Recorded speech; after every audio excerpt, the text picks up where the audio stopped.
پیر صاحب، ایک نئی تاریخ کا آغاز کیا جا رہا ہے کہ 10ویں محرم کو قبرستان جایا جائے، اس بارے میں کیا کہیں گے آپ؟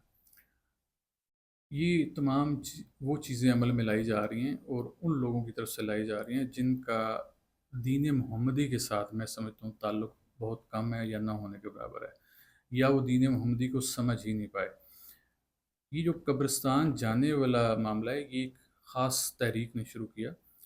اور ان کا جو مقصد میں سمجھ پایا ہوں، انہوں نے ماضی میں ہر وہ کام کیا جس سے اہل بیت اطہار کا مقام کم کیا جا سکے، یا جو ایام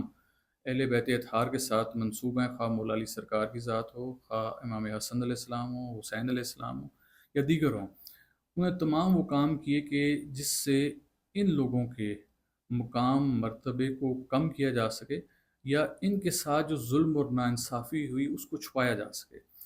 اب یہ ایک آڑ لی جا رہی ہے کہ اس دن لوگوں کی اٹینشن ڈائیورٹ کی جائے اور ڈائیورٹ کر کے وہ قبرستان بھیجا جائے۔ میں ان لوگوں سے کہتا ہوں کہ آپ سال کے 365 دن قبرستان جائیں، لیکن 9ویں اور 10ویں محرم کو اس دن کی اہمیت کو اجاگر کریں، فکر حسین کو اجاگر کریں، ذکر حسین کو سامنے لے کے آئیں، اپنی آنے والی نسل کو بتائیں کہ اس وقت کے یزید کو وجود حسین سے مسئلہ تھا، اور آج کے دور کے یزید کو فکر حسین اور ذکر حسین سے مسئلہ ہے۔ تو اگر آپ حسین علیہ السلام کے ذکر کو چھوڑ کر آپ لوگوں کو قبرستانوں کی دعوت دیں گے، تو اس کا مطلب ہے کہ آپ کو بھی کہیں ذکر حسین سے مسئلہ تو نہیں۔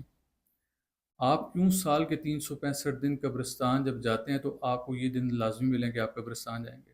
آپ ان دنوں میں کیوں نہیں کربلا کے شہداء کی عظمت کو، ان کی شہادت کو، ان کے اوپر ہونے والے ظلم کو اجاگر کرتے، تاکہ آپ کی آنے والی جو نسل ہے، اگر آپ نے لوگوں کو قبرستانوں کا رخ کر دیا، تو کل جو یہ نئی نسل ہے، جب ان کے اوپر کوئی ظلم ہوگا، زیادتی ہوگی، تو یہ تو قبرستان چلے جایا کریں گے۔ تو قبرستان تو مر کے بھی جایا جاتا ہے، لہٰذا ان کو یہ شعور دلائیں کہ امام عالی مقام کس فکر کے ساتھ، کس نظریے کے ساتھ یزید لعین کے سامنے، جو کہ صرف فاسق و فاجر نہیں تھا بلکہ کافر تھا، اس کے سامنے ڈٹ کے، اور اگر یہ ڈٹنا آپ نے نہ سکھایا تو آپ کی نئی نسل بھی ظلم کے سامنے کبھی کھڑی نہیں ہوگی۔